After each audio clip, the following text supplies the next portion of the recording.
이 세상이나 세상에 있는 것들을 사랑하지 말라. 누구든지 세상을 사랑하면 아버지의 사랑이 그 안에 있지 아니하니 이는 세상에 있는 모든 것이 육신의 정욕과 안목의 정욕과 인생의 자랑이니 다 아버지께로부터 온 것이 아니요 세상으로부터 온 것이라. 이 세상도 그 정욕도 지나가되 오직 하나님의 뜻을 행하는 이는 영원히 거하느니라. 아멘. 오늘 본문 말씀에서는 우리에게 세상을 사랑하지 말라라고 이야기하고 있습니다. 그런데 우리가 너무나도 잘 알고 있는 요한복음 3장 16절에는 어떻게 되어 있습니까? 하나님께서 세상을 사랑하사 독생자를 주셨으니 이는 저를 믿는 자마다 라고 하는 말씀이 있지요. 즉 오늘 본문에서는 우리에게 세상을 사랑하지 말라라고 했는데 하나님은 세상을 사랑하셔서 독생자를 주셨다라고 말씀하고 있습니다. 일견 보기에는 모순돼 보이지만 문맥상 당연히 요한복음 3장 16절에 나오는 세상과 오늘 요한일서에 나오는 세상의 의미는 다른 의미겠지요. 요한복음에 나오는 세상, 하나님이 사랑하시는 세상은 하나님이 창조하신 세상 일반을 이야기하지만 오늘 본문의 세상은 그런 창조된 세상, 물리적 세상 또는 우리가 살아가는 사회적 삶을 의미하는 게 아니죠.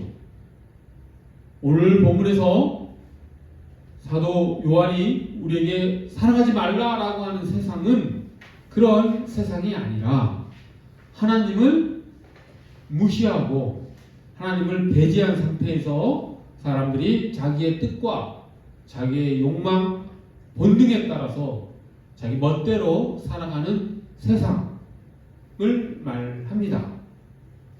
그래서 우리가 세상을 사랑하지 말라 했을 때 그 세상을 단순히 종교적 삶에서 구별되는 어떤 정치적인 삶이나 문화적인 혹은 경제적인 삶으로 생각을 하면 그것은 크게 잘못된 생각인 것이지요.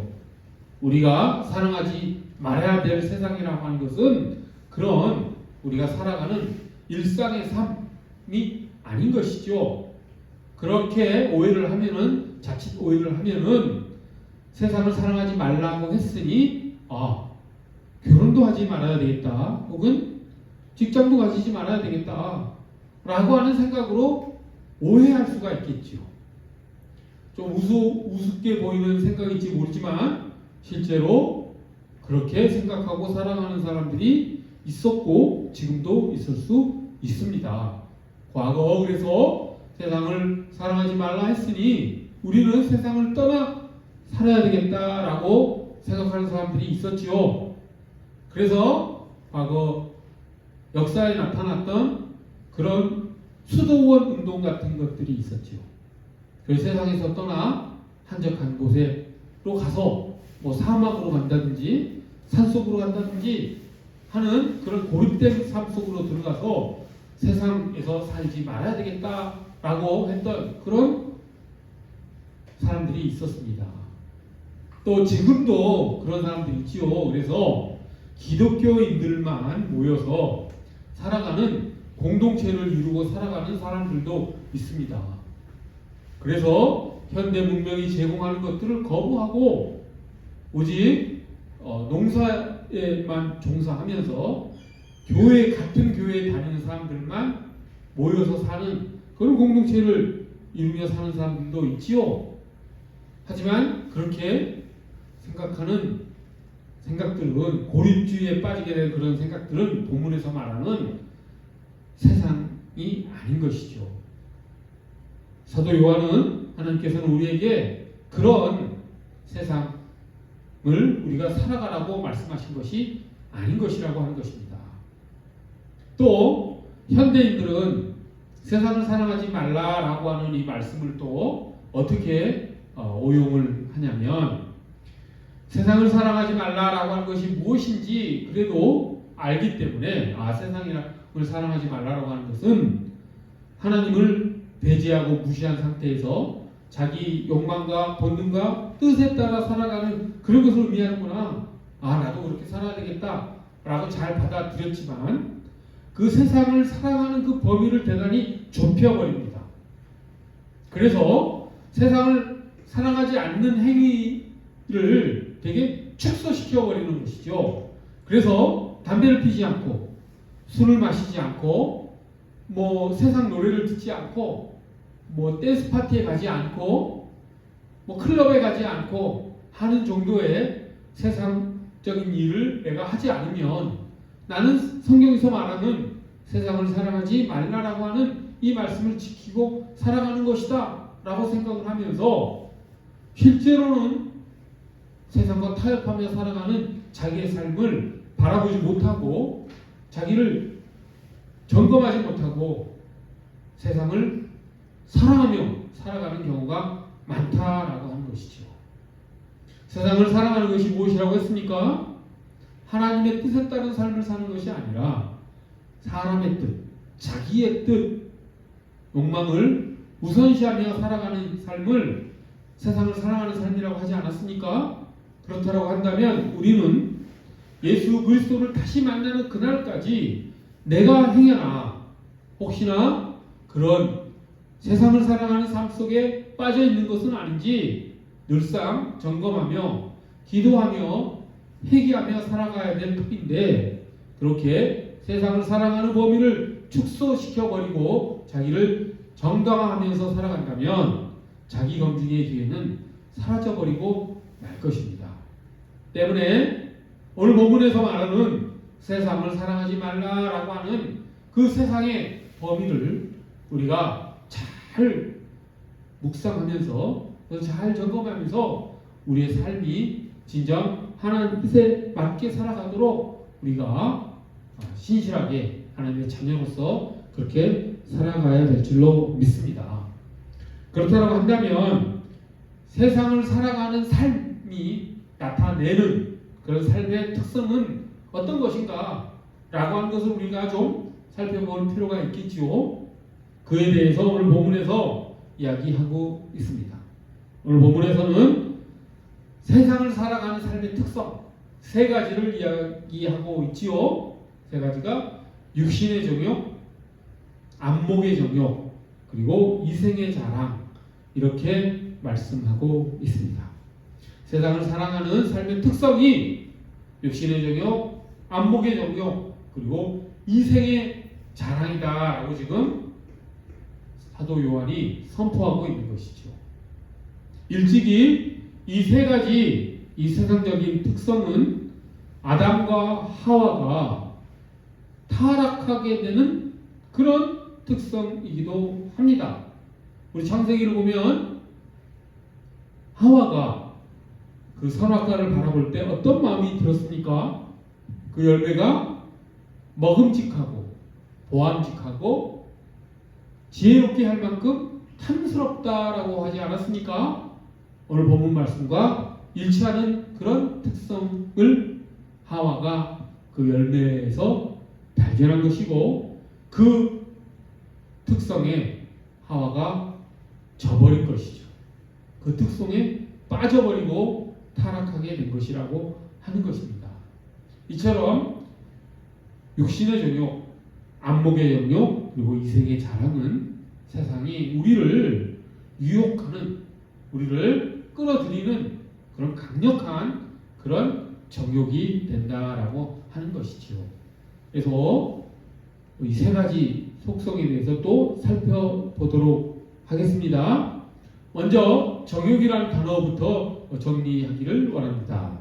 정욕이란 말은 우리가 가지고 있는 기본적인 욕망이나 욕구, 본능을 말하는 것이 아니라 그것이 그 욕망과 욕구가 본능이 지나치게 나타나는 것, 그것이 남용되고 그것이 오용되는 것, 즉 욕망 자체로는 자연스럽고 아무런 잘못이 없는 것이지만 그 욕망을 우리 삶의 최우선 가치로 삼아갈 때 나타나는 것을 정욕이라고 합니다. 그래서 우리가 가지고 있는 자연스러운 욕구를 지나치게 집착할 때, 그것을 삶의 최우선 순서에 놓을 때 그것은 정욕이 된다라고 하는 것이지요. 그런데 그 정욕은 크게 지금 육신 그리고 안목, 그 다음에 이생의 자랑의 형태로 나타난다라고 합니다. 이 세 가지 형태의 그 정욕은 그 강도가, 그 정도가 더 강해진다라고 하는 것. 뒤의 것이 앞의 것을 포괄하면서 우리를 유혹하는 것이라고 하는 것도 우리가 생각해 볼 수 있습니다. 단순히 육신의 정욕, 안목의 정욕, 이생의 자랑을 나열하는 것이 아니라 이것은 아주 정밀하게 앞에 있는 정욕이 뒤에 있는 정욕보다는 정도가, 강도가 약하고 뒤에 있는 정욕이 앞에 있는 정욕을 포괄하면서 우리를 더욱 교묘하게 이끌어가는 그런 사탄의 술수라고 할 수 있다는 것이지요. 먼저 육신의 정욕이라고 하는 것은 우리가 감각적인 삶을 추구하는 삶이라고 쉽게 이야기할 수 있습니다. 육신의 정욕할 때 그 육신이라고 하는 말을 우리가 생각하면은 쉽게 우리가 알 수가 있지요. 즉 우리 육신이 느끼는 감각, 그 감각적인 어떤 기쁨, 즐거움을 삶에서 가장 최고로 생각하며 그것을 추구하고 그것에 집착하는 사람을 이 육신의 정욕에 빠진 사람이라고 할 수가 있습니다. 그 대상이 무엇이겠습니까? 우리의 그 감각, 우리의 입맛을 만족시켜주는 것 등등을 말하는 것이겠죠. 가장 먼저 우리 인간이 가지고 있는 가장 기본적인 감각이 무엇이 있습니까? 그것이 이제 식욕이 있고 또 수면욕도 있고 성욕도 있죠. 근데 그 자연스러운 인간의 욕망을 우리가 생존하기 위해서 살아가는 데 필요한 그 욕구를 그것을 자신의 삶의 최우선 순위에 놓아버리는 그런 삶을 육신의 정욕에 빠진 삶이라고 하는 것이죠. 음식을 먹는 것은 전혀 죄가 아니죠. 우리가 살아가는 데 있어서 너무도 필요한 일입니다. 그런데 음식을 자기 삶의 최우선 가치로 두고 가는 사람들, 그리고 그 음식을 먹는 것에 대한 즐거움을 세상에서 가장 좋은 즐거움이라고 생각하는 사람들, 그럼으로써 하나님을 잊고 사는 사람들, 그런 사람들이 이 정욕에 빠진 사람들이죠. 또 성에 지나치게 집착하는 사람도 있지 않습니까? 그로 인해서 범죄까지 저지르는 사람들이 있죠. 그것을 보면은 이 육신의 정욕이 얼마나 하나님을 떠나게 하는지 우리가 직관적으로 알 수 있죠.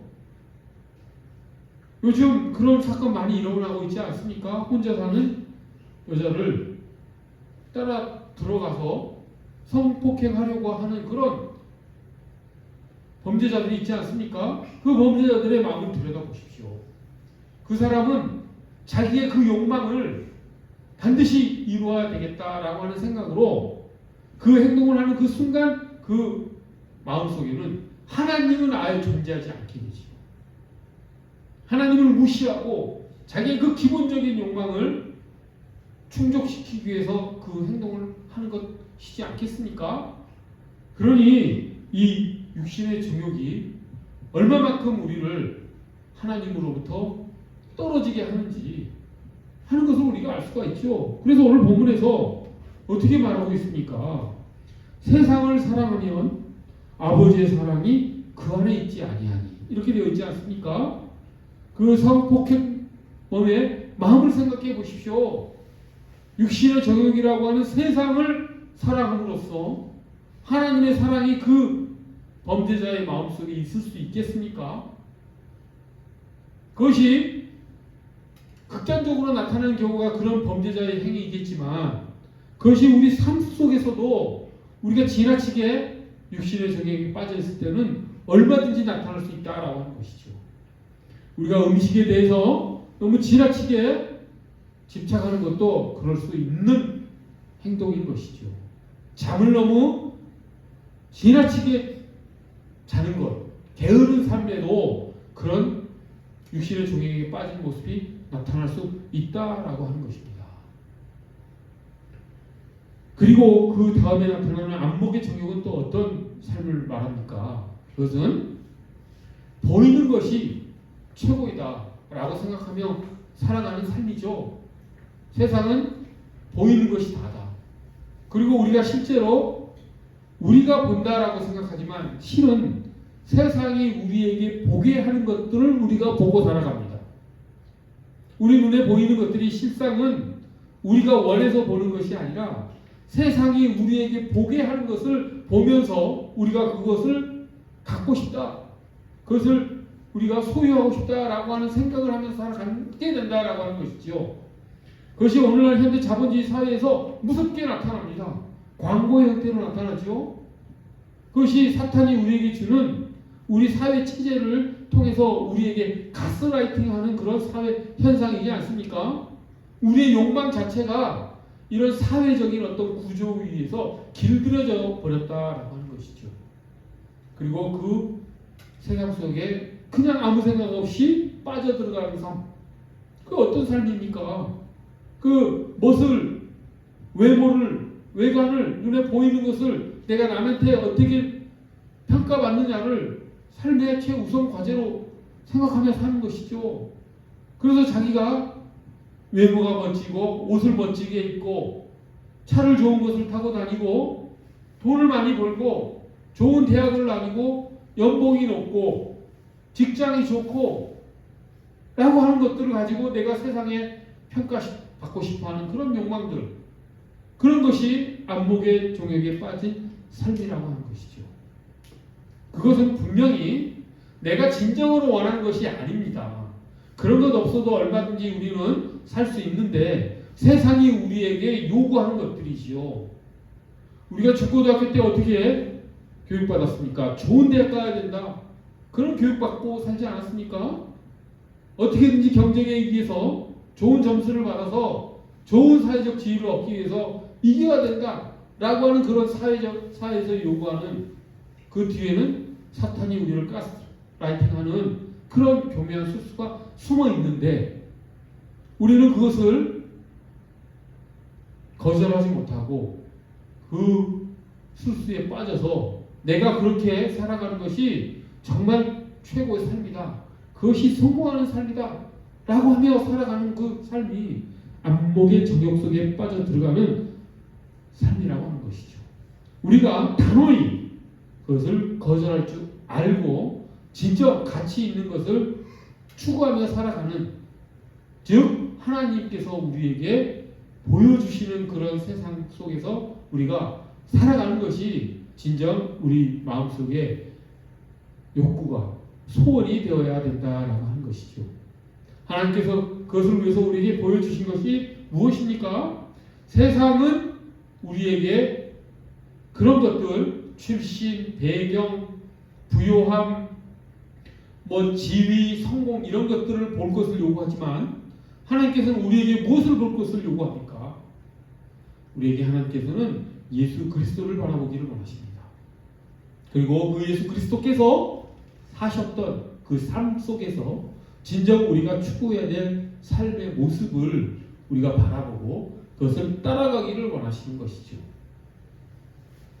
그것은 조금 이따 살펴보기로 하고, 그 다음에 세 번째 특성, 이생의 자랑에 대해서 우리가 또 살펴볼 수 있겠죠. 그 이생의 자랑이 무엇입니까? 이생의 자랑이라고 하는 것은 이제 육신의 정욕, 안목의 정욕을 포괄해서 결국은 자기가 추구하고 싶은 그런 어떤 욕망의 끝판왕이라고 할 수 있습니다. 자기 영광을 추구하는 삶을 말하는 것이죠. 하와가 어떻게 해서 넘어갔습니까? 자기의 눈이 밝아져서 자신이 하나님처럼 될 것이다 라고 하는 그런 사단의 뱀의 유혹에 빠져버린 것 아니겠습니까?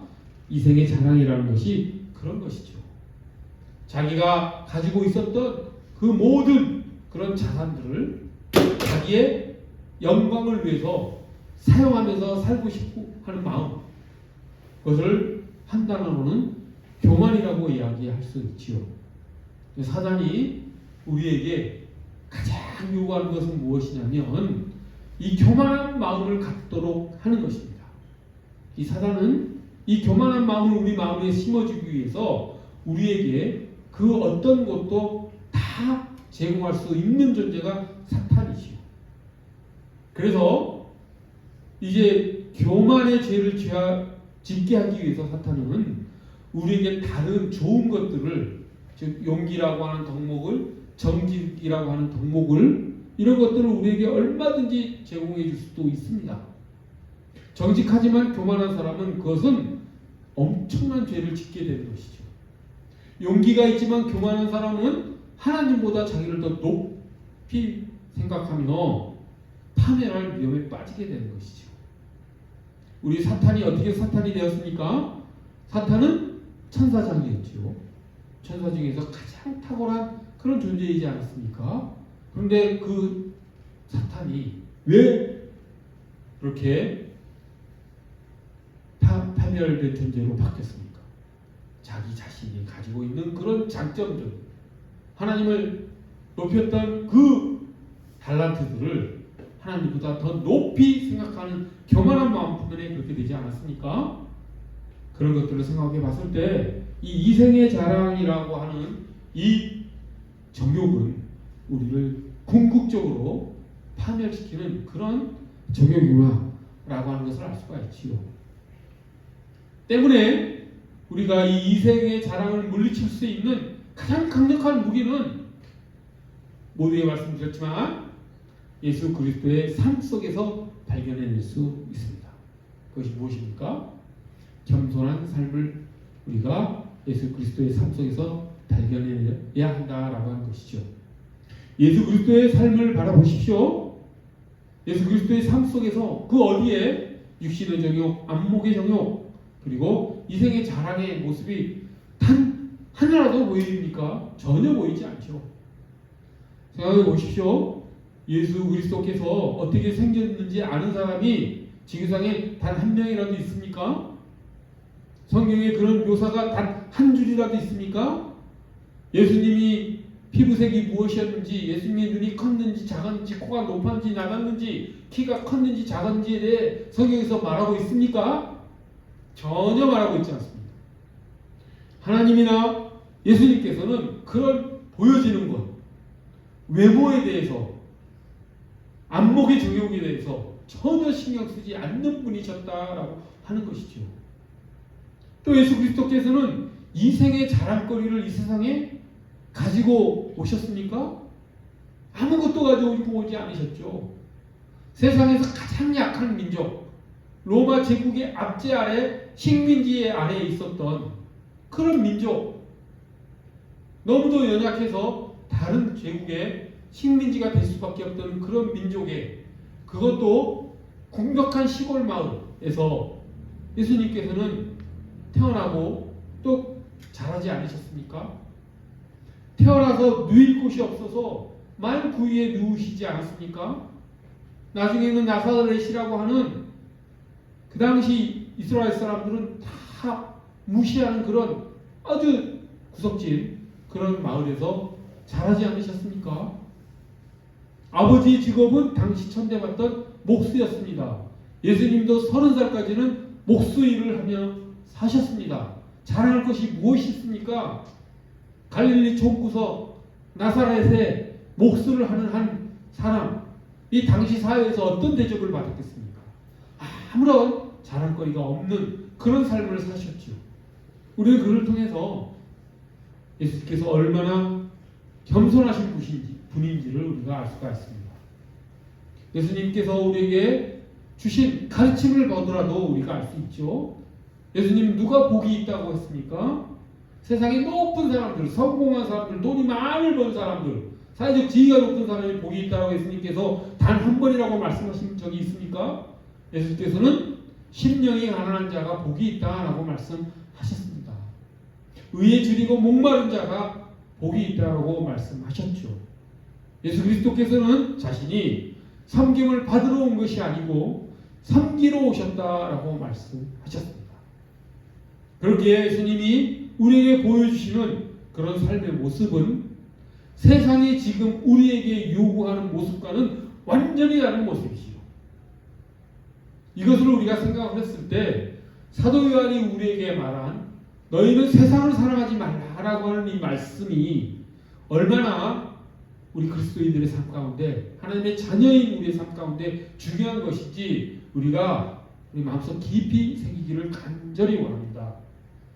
우리가 추구해야 될 것은 예수 그리스도의 삶인 것이지 세상이 우리에게 사탄이 우리를 가스라이팅하는 그런 삶이 아니라고 하는 것이지요. 육신의 정욕, 안목의 정욕, 이생의 자랑에 빠져 나를 높이는 삶 속으로 우리가 빠져들어서는 안 된다라고 지금 사도 요한이 간곡히 하지만 강력하게 엄하게 우리에게 이야기합니다. 세상을 사랑하는 사람은 하나님의 사랑에 그 안에 있지 않다라고 단정적으로 이야기합니다. 강한 말씀인 것 같지만 이것은 진실이고 사실입니다. 우리는 이 말씀을 받아들여야 될 줄로 믿습니다. 이것은 우리가 받을만 하니까 하나님께서 우리에게 말씀하시라는 것도 잊지 마십시오. 우리는 예수 그리스도의 보혈로 죄 사함을 받은 존재이고 하나님의 말씀이 우리 가운데 심어져서 우리는 하나님의 능력과 하나님의 생명을 공급받은 존재이기 때문에 이러한 사단의 가스라이팅을 얼마든지 물리칠 수 있는 능력이 있는 존재입니다. 하나님과 동행하는 삶을 사는 존재인 것이고 우리는 하나님의 자녀인 것이기 때문에 이 말씀을 우리는 능히 받아들일 수 있는 그런 존재라고 하는 것이죠. 오늘 이 말씀을 우리가 결단하는 마음으로 받아들이고 우리의 삶을 점검하는 그런 말씀으로 우리가 받아들이기를 간절히 소원합니다.